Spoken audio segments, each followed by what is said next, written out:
Hello and welcome to the Cooper Brunner podcast. I am your host, Cooper Brunner. We have a great episode for you guys today, so sit back, relax, and enjoy the episode. Make today count.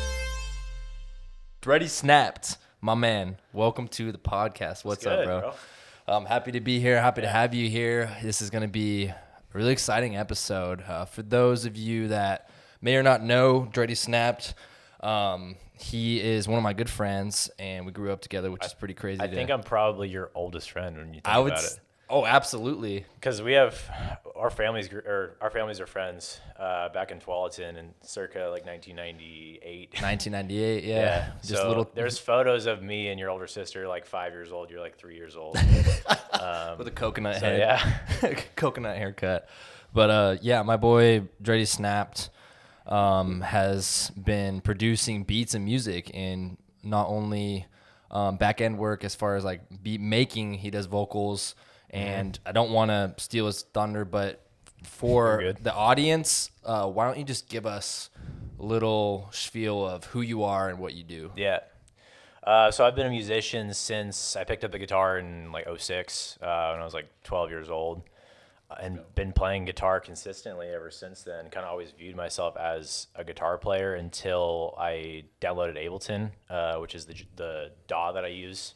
Okay. That was like January. So basically just been getting better and better at it through quarantine, man. Just like I keep kicking myself because I had opportunities earlier in life to download the software, but I've never been like super technical. Yeah. But talk about before you kind of went your solo route.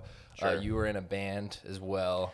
Never Say Die. Never Say Die. I've been in like multiple bands, honestly. So back in high school when I had a couple years of experience like playing guitar, I was in a couple different bands, kind of like rotating cast. Yeah. Played a couple talent shows, this and that. Never like really recorded anything though. Just kind of did covers. And then in college, you know how it gets. Like there's more opportunities to just like hang out, meet people. I wasn't really focused on making music too much. Senior year, I was playing music with my buddy Steven. He plays drums. A lot of like just jamming in my garage, quite honestly. Like 3 or 4 people in attendance, or was it more so by yourself practicing? Dude, honestly, I'd hit him up like, you want to just get a jam in? Like it would just be like us like playing Blink-182 songs for a lot of the time. That's dope. Yeah. And then we did that, and then I always knew I wanted to move to San Diego. So when I moved back to Portland in 2016 after I graduated Oregon State, it was just music was a little bit on hold. I didn't want to like get involved in starting a band or anything. So as soon as I got down to San Diego in 2018, it was just kind of like from there, I just wanted to find a band as quickly as I could. So I kind of used Craigslist. It's a little bit outdated as far as like Craigslist? Really? Yeah, bro. I mean, like, how does that work? That's kind of bizarre in a way. It is, because like there's so much technology that's come about as far as like dating technology, like dating apps and stuff. And it's evolved so much in the last 10 years. And as far as like meeting bandmates, it kind of hasn't made that same leap from a technology perspective. So. So I just did that. I eventually found like a drummer who was like really good. We played with this other guy in another band, and then that didn't work out. And then we formed Never Say Die again through Craigslist. Just found a couple other guys. Yeah, that is really funny that you could just put up. Let's say you're a drummer or any specialty like your skill set, and someone could find you like that. I didn't know that. Yeah, well, I just put up like, hey, I am new to town. I play guitar. I'm interested in starting a pop punk band. These are like all my influences. Let me know if you're trying to jam. That's usually how that goes. Okay. And that's how this guy reached out to me. He asked me if I wanted to play bass, and I could play bass. I was like, as long as you own one, I can do it. And then after about 6 months, I realized I had an itch to play guitar. Like, it wasn't really like loving that. So I started Never Say Die with my drummer and 2 other guys, singer, and then another guitar player came in, and then a bass player came in. So we were a 5-piece. We recorded an album. It's called Stitched Together. You can check it out on all platforms. That came out in April. We recorded that in January, like right before lockdown started. So But, you know, like being in a band nowadays, I guess this is where, if there are any musicians listening to this podcast, Yeah, there's a few. They probably like would understand where I'm coming from. It's just, there's a lot of moving parts. Like think about, like, we finally got a pretty solid cast of members for Never Say Die probably around spring of 2019. And we were paying for rehearsal time. We were working on a lot of covers because we wanted to get gigs, and we did get those gigs. We were writing songs throughout that process, and we released 5 original songs in April of 2020. So there was like a 12-month turnaround of, you know, getting the band together, writing 5 songs, like paying for a producer, paying for that rehearsal time, and 12 months goes by and we have 5 songs out. And in the moment, you don't complain about it because there's like that's what it's like to be in a band. Me growing up as a musician, like that was all I wanted to do was like, you know, whether it's a hobby or it takes off, you know, that's the apex, is just being in a really cool band with a bunch of other talented people. You gotta enjoy the guys. Well, enjoying the process. Keep this mic like kind of slanted. I kind of noticed you were stepping a little back. It's super annoying that when I have to tell people. Is it probably sounding better now? Hopefully. I know it because I've practiced it so much. But keep going. Like it is tough. I feel like you got to play those factors in, right? Like otherwise the band kind of will fall off, or like you're just not enjoying, like your hobby becomes a business that you don't really enjoy. Yeah. Right? Yeah. And like I said, I don't want to take away from the experience. I loved it up until I really discovered that making music as a solo artist is more efficient, really. There was never any 100%. Negativity. So I guess, you know, I had opportunities. Like I worked with other people that had Ableton and other types of music software on their computers for recording, and I always just kind of just like let them do that, and I'll just be like the songwriter. And I really like didn't get my hands dirty with it until January. And then I had one of my buddies who originally had offered to get me the software so I could get into making beats in 2016, because he's like, you're really talented, you have a good ear for music, I know you'd be good at this. And I was like, I don't really want to. I don't want to deal with the computer stuff. And I just kind of got an itch to it. My roommate kind of encouraged me to get into it. And I started getting more and more into the emo-rap stuff that was coming out. I know you and I have talked about that a little bit. Yeah, like, we brought it up in the summer. Just like 2016, 2017, 2018, the stuff started getting bigger and bigger, and I started hearing it.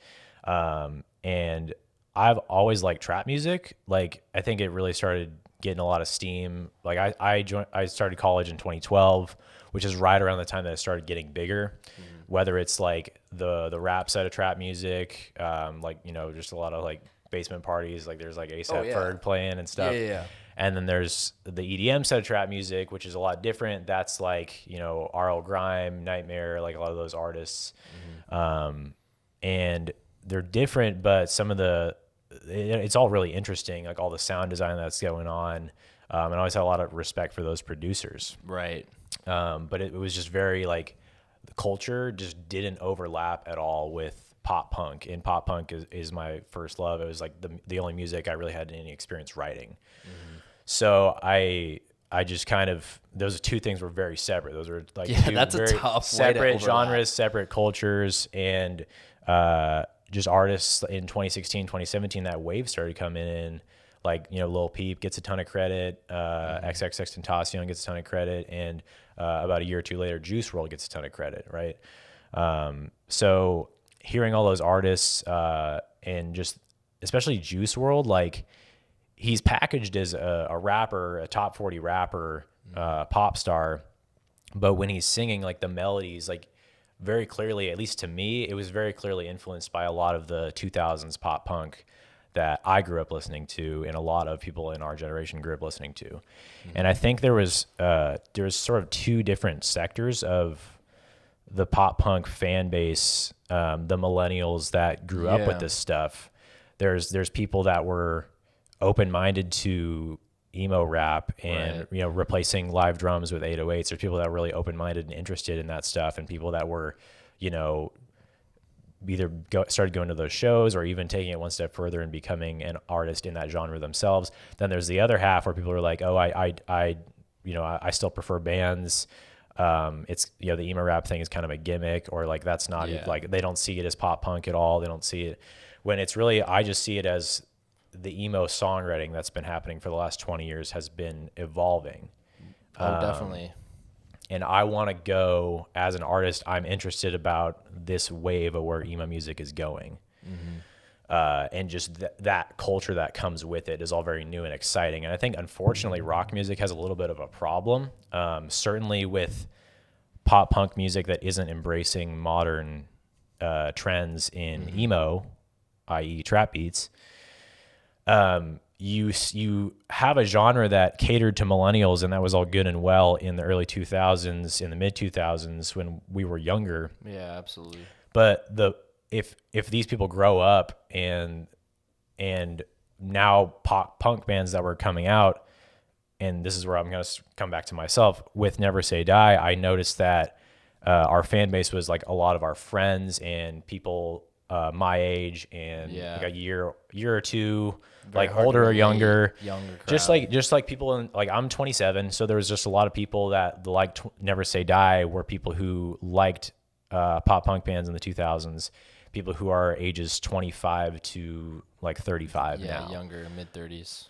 Definitely. There's definitely been a huge, like, dramatic change. And I mean, I can't really, I don't really know much about why that is, but I just think the whole EDM trap space, for whatever reason, I don't know what it was, like Eminem even laughs about it, makes fun of like techno music, stuff like that, and it's surprising, but yet not surprising at, like, as we go through 2000, I'll even say like 2010, 2011, like Skrillex. Right. I think that's when they kind of popped off with like Bangarang. I was so plugged into that era, dude. I thought it was so cool. Yeah, I saw Skrillex at the Roseland in 2011. That's to this day like that's one of the coolest concerts I've been to. Yeah. I think rock music has a little bit of a problem with getting younger fans. So, like, you know the band Greta Van Fleet? I do not. Okay, they are. If any fans of this band are listening, they might get mad at me, but I think there's a little bit, like, they're the best example that I can think of a band that relies on influences that are like, people who hate the band say they sound like a clone of Led Zeppelin, and they're not like progressing the genre forward. I don't really have any like ill will to them or anything, but they're just a good illustration of my point, where the band comes out, and like, if you showed your dad this band, he'd probably be like, oh my God, I haven't heard a new band like this in a long time. This is awesome. Right. It's because it sounds like the music that he listened to when he was a teenager. Like, I know that's the way my dad feels about Greta Van Fleet. Yeah, that's interesting. So, I never thought about it like that. Like, yeah, dude, it's in rock bands. I was having a hard time. I was like wrestling with the fact is like, how do you grow as a band and find dedicated fans who don't have a lot of else going on besides like streaming your music a lot? The demographic of people who stream one artist or one song a disproportionate amount is teenagers. Think about like the way you approached music when you were first getting into it. You had a couple artists that you really, really, really loved, and you like got on YouTube and you listened to them as much as you could. So that's where I was seeing the emo rap music was kind of a gateway to getting a lot of my melodies that I have like 15 years of experience coming up with and trying different things, and influence from older bands.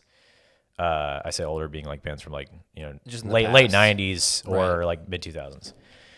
I can still hone that leverage and bank of knowledge and sort of channel it into a package that younger audiences can digest. Yeah. So that's why I enjoy the music that I'm making now, where I'm a producer, and I sing on some of the stuff. Like, I have songs out where I sing on it exclusively. I have songs out where I work with another artist, and I have songs where I don't get behind the mic at all and I just produce the instrumentals. And that's what I want to do more of moving forward. I want to work with, you know, artists that are in their early 20s, and they can be the face of it, because that's the way hip hop works. It's the rapper is the face of it, the producer is the brains behind the instrumental, and that's the best way to get to a younger crowd, because you want to work with someone.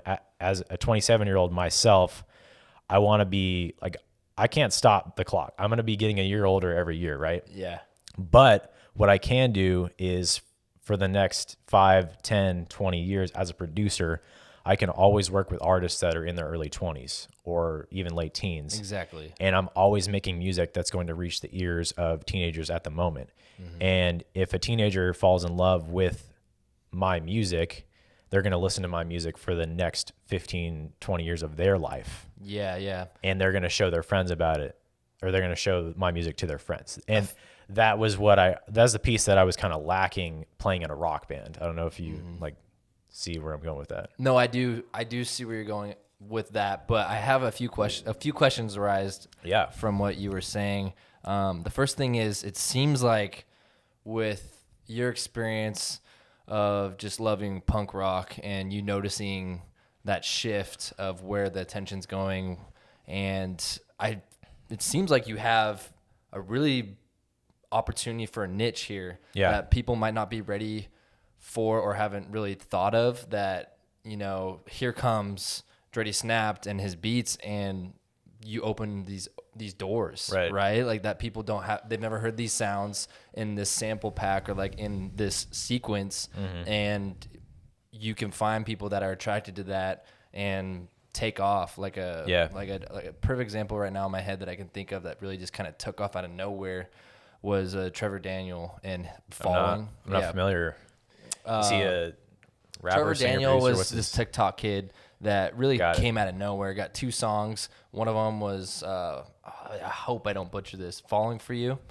Okay. And anyways, he just kind of had his unique, very authentic beat samples and had a really good sound and just kicked. Right. But, I mean, in your niche, I just think you have this window or this opportunity where not a lot of people really make sounds like you. But I'm not really into that industry, so I don't really know if anyone's similar to you. That's a really good question. I like to think no one sounds exactly like me. Some producers are using live guitar parts. Some producers are automating their guitar parts. Some producers are using just samples of other people playing guitar. Like you mentioned, sample packs. Like it's pretty common to download a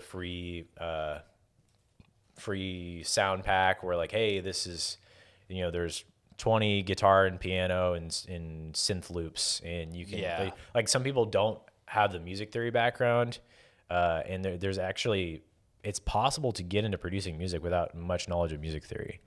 So because there's these loops that are available, whether it's for purchase and for download, and I've used those before. It's actually a lot of fun to kind of just like flip a loop, like, you know, pitch it down or slow it down, and you could have 10 different producers take the same sample and make the song sound 10 different ways completely. Absolutely. But getting back to your question, I do think I'm unique in that I'm playing, especially when I'm playing my live guitar parts, and the amount of time and money that I've put into developing a unique guitar tone. I own 2 different guitars. I own 2 different amps.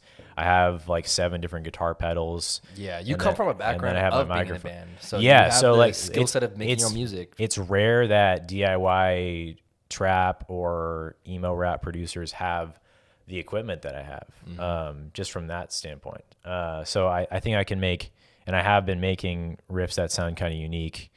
But there are definitely, on the flip side, this is a movement that is very popular, very growing. Like I said, it is kind of accessible.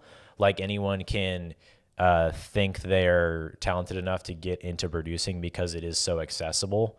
And I don't want to deter anyone that is interested in this. That's quite the opposite. I want to come on this podcast and get musicians to realize that producing is a route that they can go, because it was very easy for me to pick it up.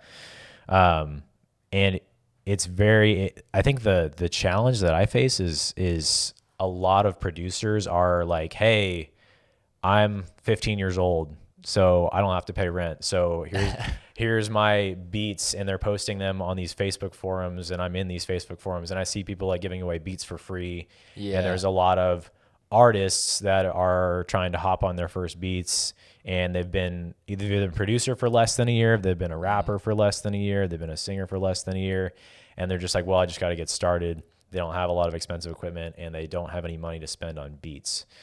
And that's where most people get their start. So I think the challenge is like, how do I get these beats that I know are higher quality, I know have a lot more thought behind them than some of these other beats? Yeah. How do I get them to people that are willing to pay for them? Because a lot of people do go in with that approach where, well, I'll just take the free ones. Yeah, that is a good point. Yeah. And it must be pretty, it must be an issue though if people are just giving out free samples. Like I do see the point of like trying to get your name out there and get like a big time artist to use your beats, but why would you give it out for free? Because you're basically just saying you're worthless. Like you're worthless. You're just pretty much saying you hit the nail on the head. Yeah. Right. And yeah, I don't know if you watched that same video by Kyle Beats. We've been talking off the air about this guy. Kyle Beats is a YouTuber that gave me a lot of confidence to treat this as a profession and treat the work that I create as of monetary value.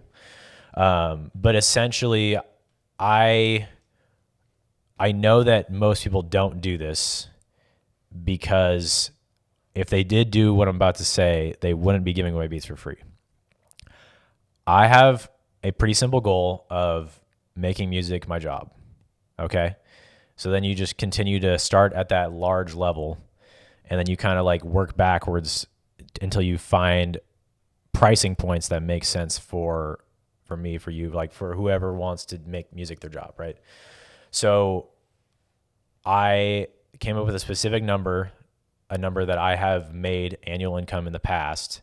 And I was like, I'd like to get back to that because I know what that standard of living is like in San Diego where I live. I know what that lifestyle is like to make that amount of money. Okay, cool. Okay, how much money do I need to make? There's 52 weeks in a year. How much money do I need to make a week? So you really broke it down. Right. So then from there, you say, okay, how quickly can I make beats? Okay, maybe next year I'm going to be a lot faster at making those beats. But I'm wearing a couple of different hats. My three primary hats I'm wearing is like you said, I sell beats, which within that means you can either do just leasing the waves. So like I can make a beat like right now. I've got it to a point where I feel like a beat is finished in 2 days. Sometimes I get discouraged because I watch these YouTube videos of these professional producers that are like, yo, we went on the stew last night and we like churned out like 15 beats on God. And I'm just like, okay. So, and then just one of the ones that they make is the one that they give to Jack Harlow and it becomes what's poppin'. Like, right. And it's just like, okay, they really made like the what's poppin' beat in like, you know, if they made 15 beats in a night, they did it in 30 minutes. Okay, cool. I can't work that fast yet. I'll get there. Right now it takes me about 2 days to make a beat, like start to finish, before the vocals get involved. And then I'll do a lot of post-production. But basically, if I can make a beat in 2 days, then you start to think, okay, how many copies of this wave can I sell to artists? And that's where, you know, you start leveraging social media. You hope that your Spotify and your SoundCloud are growing organically. But you also have to do a lot of DMing, you know, definitely leverage TikTok, and just trying to get the word out. You know, if you see other artists who are, you know, in the community, like anytime I see an emo rapper like advertise on Facebook or like post in one of these forums with their music video, I'll just like follow them on TikTok and SoundCloud and Spotify, and then I'll DM them and be like, yo, man, I just saw the new video, looks super clean. Like I followed you on a couple different places and I'm excited to see more content. And just kind of that general, like genuine engagement is important. And then you start to be like, all right, like, you know, this is what my music sounds like, and then send it to them. And if they like it, you can be like, yeah, like this is what I do. I sell beats, either like wave leases or you pay a little extra for an exclusive, meaning I won't sell it to other people. And then I also do studio time. If you happen to be in San Diego, which a lot of people, you know, this is sort of a national grind I'm doing, like interfacing with a lot of these artists. It's just kind of all over the country. For sure. But I have a couple artists that I work with locally in San Diego. I charge them hourly to use my microphone. I'm there. I'm an active listener to their session. I'm giving them input.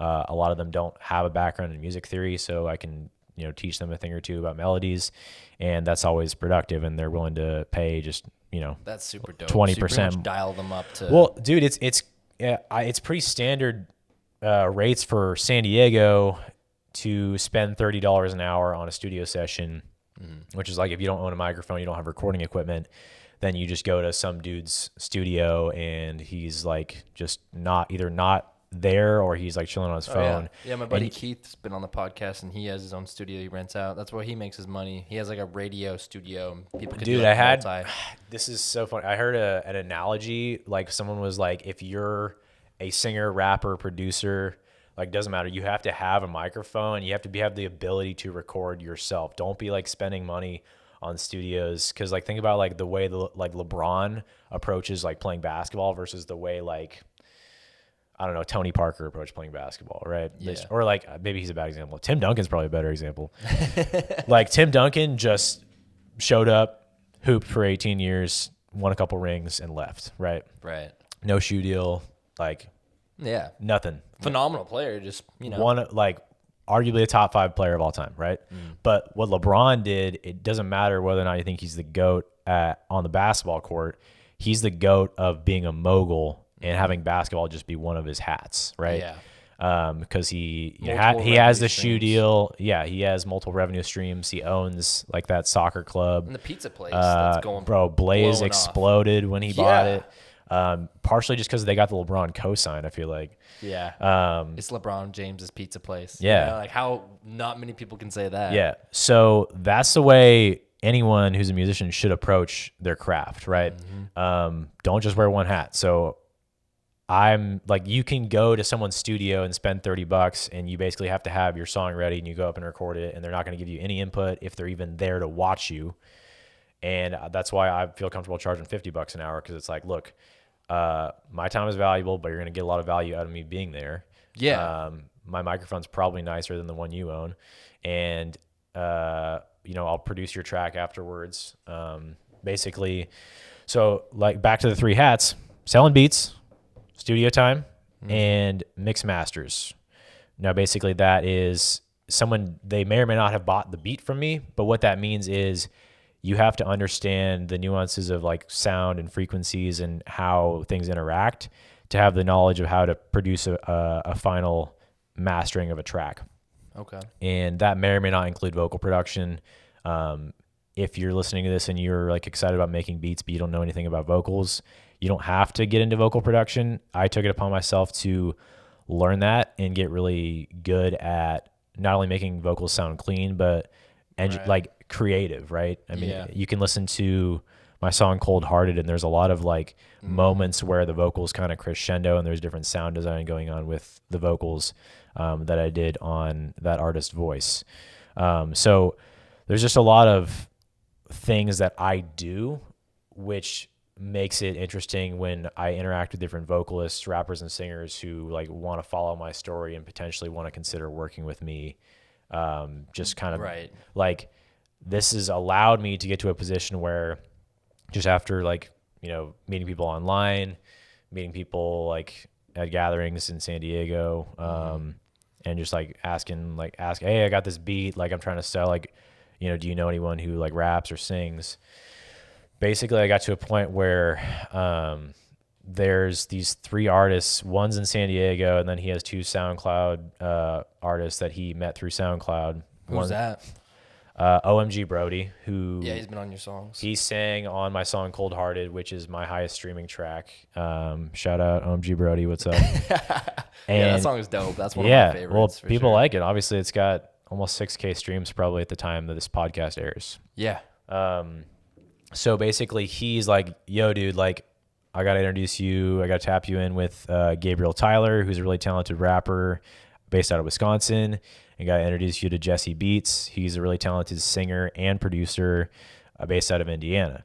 And the 3 of them are like the 3 vocalists that represent an upcoming collective that's called Broken Hearts Club. Okay. And OMG Brody approached me. He's like, dude, like, after Cold Hearted and the success that has done for each of our careers, it's respectively our highest streaming song each. He's like, dude, like whatever capacity you want to be involved with Broken Hearts Club, like we need you to be a piece of it. That's sick. So for me, it's like, okay, Brent, let's bring it back. If I was just the 15-year-old that is just living in my parents' house, like, oh, like let's do it, bro. Let's like put me in the collective. Like I'll do everything for free, and like we'll try to churn out as much content as possible. And I had to, again, value my long-term goals of, hey, I want to make this much money per year. I want to be financially stable. I want to eventually generate passive income. And when that's all set, maybe that's 3 years from now, maybe that's 10 years from now. But then when that's all set, I can take on a lot more like creative ventures where I'm not getting paid up front. Mm-hmm. For now, it's very important that I get paid up front for everything I do. Right. So that was a pretty easy conversation to have because of the song that we came out with, where I did that because it all started with, I had like a 1 month goal of October. I wanted to put out 5 of my own singles every single Friday. Yeah, I remember you telling me this way early on. You're big planner. You really think about this and like to basically like project what you want to get done, like deadlines, which I respect. Like when you're posting on Instagram, like 9 days, 8 days, like you have a creative way of presenting things. Yeah. I think that's dope. I think you kind of have to be like, yeah, I'm finding that, I've been home for Thanksgiving, and I actually kind of haven't gotten quite as much done with the same urgency. Partially I'm just hanging out with family, but partially it's the second I left my job September 4th, I was like, okay, I really want to put out 5 singles in October. And some of these songs I have done because I started producing in January. Some of them I just kind of have like, okay, these are my best couple songs that are almost finished. But I needed to write like 2 more from scratch, and I was just on a really like crazy pace. Really? Okay. Yeah. And then, the last one that I started, the last one that I finished, and the last one that I released was the one with OMG Brody, Cold Hearted. And that has become my highest streaming song. So basically now I'm heading into this new phase where like, I did those 5 songs. Some of them were just like, I was the solo artist on it. And then other ones I collab with other artists. I didn't charge anyone for those, but I was basically like building a resume, really. Like, hey, proof. Now I'm on Spotify. This is the genre of music that Dretty Snapped makes. This is all produced by me. This is the quality of those beats. This is the quality of those vocals, whether I'm singing them or the other person's singing or rapping. And this is like why you should want to work with me, really. Yeah. I didn't have that like 3 months ago. That didn't even exist. Quite the foundation. You can go so many different outlets for somebody, and you provide so much value to people that, you're not like a 2, 3, you're like you got like 5 songs on Spotify, and then I have those 5, and then I actually released my debut single back in August. So I have 6 songs on Spotify. 6 songs on Spotify, a bunch of beats on SoundCloud. Yeah, 6 songs that are like Dretty Snapped has the my name is on those tracks. Yeah, it's and tagged. There's a song called Mona Lisa that I produced for an upcoming artist named Tripsky. He's out in San Diego. That was my first song that I was paid for. Coming back to those 3 hats, I did all 3 of those on that track. So I made the beat. That's crazy. I sold him a lease, and I still own that instrumental. So if there's future artists that are interested in hopping on that beat, that's huge. I can charge them to do that. And this is something that I can like feasibly do for the rest of my life, really. Like if someone was interested in that track 30 years from now, I would still charge them a fee. How does that work? Yeah, we can talk about this, dude. This is super interesting. This is one of the reasons why I had faith to do this as a career. And this is what Kyle Beats talks about, and a lot of other artists are doing. I guess the best example I can like the most successful producer, arguably the most successful producer of the last 2 years or so in this scene, is Juice WRLD's biggest producer. His name is Nick Mira. So he is I believe he's 1/3 of Internet Money, which again, coming back to like the 15-year-olds that just start like music collectives. That's what he did with Taz Taylor. Right. So they were 17. That's crazy, man. Can we cuss on this pod? Yeah. Okay. So Can we cuss I forgot. on this I don't know. I mean, you might be sponsored in a couple months. I don't know. Dude, we'll see. But at this point, we can do whatever. Okay, you can say whatever you want. All right. So you know the song "Fuck Love" with Trippie Redd and XXXTentacion. Yeah, oh yeah. Okay. So that was produced by a then 16 or 17-year-old Nick Mira. Wow. And it became the most streamed song in the history of SoundCloud. To this day, it is the most streamed song in the history of SoundCloud. Okay. So XXXTentacion passes away in 2018. And then Nick Mira, I don't know if this is before or after his death, but Nick Mira and Taz Taylor, they found an artist on SoundCloud who had like 500 followers in 2018 or 19. No, that's 2018. Juice WRLD, right? So they start sending him like droves of beats. They're just like, dude, you are so talented as a rapper, as a singer, and we want our beats to be a part of it, and we're all going to be millionaires. I don't think they had that vision. Wow. They don't think they had the vision to be millionaires, but they knew that they had kind of struck gold when they found this kid. Oh, yeah. They're dreaming big. They just didn't think Right. this is it. And they're just kids, dude. I mean, they had the income from their careers already a little bit. I mean, probably a lot. But it didn't matter. They could have been broke. They were just like high school students, so they were living at home, so they didn't have to charge him anything. And he's young too, so it's like that's what a lot of these kids are doing. But now Nick Mira is a millionaire. He's probably got more Billboard hits than any producer. Certainly, I'd say top 10. Be conservative. He produced Lucid Dreams. He produced Robbery. Wow. He produced like a lot of other big songs by other artists. He's worked with Ian Dior. He's worked with Machine Gun Kelly, and he's a kid. He's like younger than my youngest brother Peyton. That is stupid. That's stupid that opportunity is there, and it's very possible. It's just his creativity clicks with people. Right. So if I could have like a fraction of that financial success as a producer off streams, that would allow me the flexibility to do any sort of music venture that I want to do. So that's where he's going to be at for the rest of his life. He can collab with any other artists for the rest of his life and make any kind of music he wants to make. But one of his passive income streams right now is if you just go to nickmira.com, you write on his website is actually like not that complicated. I think, he probably could put more investment into the aesthetics of the website, but what is clean is he just has, hey, here are all the type beats that I have for sale, direct download on my website. He has the name recognition because anyone that likes Juice WRLD and is interested in getting into singing, rapping, or producing, they've probably heard of Nick Mira.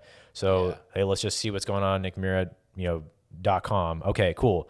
There's like Cardi B type beat. There's Playboy Cardi type beat. There's so Roddy Ricch type beat, right? And songs. and if you want to sound like Travis Scott type beat, you want to sound like one of these artists, or like you want to rap on a beat that one of these artists could hop on, who better to buy it from than Nick Mira? Yeah. That is so wild, man. That's so sick. Bro, he's charging like $30 or like $50 for just like a wave download, right? I see. So his bank account is growing. He doesn't even have to wake up in the morning and his bank account is growing. So that's kind of what I'm looking to do. I don't have the traffic that facilitates a need for direct downloads on my website right now, but mostly I hope to be at a point where I need it like next year, or even like 6 months from now. Yeah, definitely. But right now it's just a lot of like pounding the pavement, like promoting like what I'm doing, like having a website that's been live for only 2 weeks now is super handy. I can send it to anyone. It kind of shows what I've just talked about the last 20 minutes. Hey, here's what I do. All my music is just like it's right there. It's a quick packaged. pitch. Yep. It's like, hey, here are the songs I have on Spotify that I've produced. Here's a playlist of SoundCloud artists that are my clients. Like I've sold them these beats or I've produced their vocals and they're happy with the results. And then here's like the beats that I'm actively promoting that I could sell to you. Just shoot me an email and, let's just do a quick Venmo exchange and I'll show you the wave. That's so nuts. Or if you want to work with me, it would be awesome for me to use my beat, take your vocals, and then do the master myself. And then, part of the fun part for me is like, okay, once we get their vocals, I basically like listen to it and I think about, okay, what's the most high energetic lyric in this verse here or like this chorus, and then I'm just gonna like drop out the beat for that like 2 seconds there. And then that's where like, you know, that's where you think like envision like being at a show once we get back to going to concerts. Like that's where everyone goes crazy because the beat stops and then it comes back in really hard. That's so sick, yeah. dude. So that's lit. That's part of the fun. I hope to get to a point where I don't have the bandwidth to take on those projects. I hope like I'm only working with the artists that really excite me, but I'm still selling those waves to artists that are less exciting to me. Yeah. Yeah. You embrace the work and you enjoy doing it. So it's one of those win-wins where all I need is just a guy that can roll with me or a few people that can roll with me that I can make some money for myself so I can be financially like good. And then I can really step up my game. You know, I want to ask you this though. Yeah. Just from a beat to beat or like let's start with that. Like how long do you think it takes for you to like sit down, really think about and work with different sounds and waves and come up with like a beat that you think I can post this on SoundCloud? Like how long has it been taking you, and when have you kind of figured out the process and sped that up essentially? Yeah. If there's no vocals involved, basically just the instrumentals that I'm showcasing that I'm trying to sell and monetize. Right. I've gotten to a point where I can do that in 2 days, especially like not like a little bit under 2 days if it's I use a sample that I've found online, because then I don't have to come up with the melody. I basically just I use a melody and I decide, hey, do I want to pitch warp this, make it sound deeper or higher? Do I want to like if it's a guitar riff, do I want to throw an amplifier on top of this to give it a little bit of a different, like punchier sound? And basically I just orchestrate the sound design a little bit and then the melody's kind of done. And then I just come up with the drum part, and I basically, you know, have a couple different, they're called plugins. Basically it's different ways to, again, make the sound design sound either like more atmospheric. Like Kyle Beats has a plugin called Drip that I use. Basically it's like, hey, there's a guitar riff that sounds kind of cool, but it's a little bit dry. Let's run it through the lo-fi setting of Drip, and then it just sounds like a good like lo-fi riff. That's sick. Or like there's another setting that just makes it sound really like I don't even know how to describe it, just really atmospheric, kind of wavy, washy, like kind of like up at the top of the mix. And those kind of atmospheric That's tones. actually a really good way of explaining it. It's tough to explain music sometimes. Yeah, well, I've been around it for a little bit, so I kind of know like sound design. But basically, that's the other thing I really like want to make sure people understand. If you don't understand something, like if you are intimidated because you don't understand something and you're afraid to dive into it, every question I've ever had on my journey has been answered with a YouTube video. Every single one. It's so true. There's not a single riddle. Like maybe like one or two that weren't answered in the detail that I wanted. And then I just have a buddy who's been playing with Ableton for like 9 years. He's actually a producer as well. He goes by Scam Likely. But he, if I have a question about like the technology piece and doing something like really specific, then I'll ask him. But like, dude, 99% of it, I just go to YouTube. Yeah, we got so many Kyle Beats like characters or people professionals out there that are only there to help, right? Like, he has his own little niche. He's got an audience, so I mean, he's got his like presence. But I was gonna ask you too on this moving forward, or like your process now. Are you considering something similar to Kyle, where he like puts out like he has his beats, right? Like he posts it on YouTube because he thinks, in his opinion, when it comes to like his profession, like your guys' profession, showing your beats is one thing, but like also showing the lifestyle of your life is another thing. Yeah. Like building your brand. Like how do you build your brand of being who you are with beat making, producing, vocals, etc.? Yeah, this is something that not not to shit on rock bands too much, but this is like the thing that they're like really terrible at is kind of embracing marketing and storytelling. Like rappers are good at this. Oh yeah. You see like rappers are really good on social media at being more than just the songs that they put out. Like I think it's Tory Lanez who is like on Instagram Live, like Tory Lanez, Gunna. A lot of those guys like sit down with. I know a few of them that popped off quick were sitting down with Gary Vee, and he would tell them about TikTok, going live, like actually caring about the people that supporting you. Yeah, pays off. Yeah. And Lil Peep did that too in his music with just going live on Instagram saying what's up. You know, like it was just kind of necessary. Yeah, so I haven't really used Instagram Live. I think I will start using that more and more once I get above like probably like I feel like you need to have at least like a couple thousand fans for that to make sense. Yeah, you don't want to go in cocky, but at the same time, how cool would that be to save that live and look back and be like, damn, like that's where I started and look where I am now. Kind of. Yeah. So people like that. I think it's just like, and this ties into your question of, hey, how do I want to like market myself, like brand awareness type thing, and using all the social medias. I wake up every morning and I'm fortunate that there's so much to do. Like I could wake up in the morning and be like, all right, I just want to make sure that I sell the beats that I have done. So I want to spend 8 hours on Instagram DMing artists. Totally. Or I could wake up and be like, okay, I've been slacking on TikTok, which is true. I haven't filmed any TikTok. I have like 12 TikToks that I've put out. Some of them got a little bit of traction. I think one of them has almost 200 likes. But like, yeah, but it's like I know, like we talk about it. I know I should be posting every day.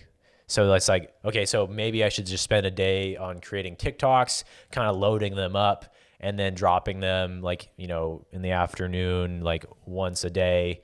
Maybe I should just spend a day on TikToks, or maybe I should spend like a day like making a beat today because I woke up with this like really cool idea, or like I want to like look through loops and I want to like find some ones that inspire me and save them for later, or like I just want to produce the vocals that OMG Brody just sent me, or my buddy Julian just sent me. Like there's so many different things that I can do. I'm already so busy, and I already like go to bed feeling like, oh, like I still have so much to do tomorrow. That's how I feel all the time. Right. Yeah. And it's the way like everyone kind of feels in every profession. I'm fortunate that like starting this up, I have already gotten to that point. Yeah. But I do think, sorry to jump in, but I do think that, and I see a lot in TikTok every now and then. I haven't really been on it a lot lately just because I have different priorities of getting stuff done. Yeah. And a lot of the beat making and a lot of that space, there are just a few kind of goober looking people that might do like a cool, like, I don't know, early 2000s song and make it on like the little pad that has like the tiles so you can like press buttons on. Yeah. Or like there was like I don't know what you call it, but like you can like blow in it and make sounds if you know what I'm talking about. But like they use like different sounds to make like beats. And those guys are viral, and it's random. But like it is, you want to go to brand too. It can be kind of random. I think when it comes to like back to Kyle Beats, he has a vlogging background, so he always was a vlogger and he enjoyed music. But he's talked about this. He's like, I always loved music the most, but my goal always was I want to be financially independent as an entrepreneur. And he tried a couple different things. Like he developed a couple different apps. He tried different things before he like not begrudgingly, but he definitely didn't think music would be the best way to get financial independence.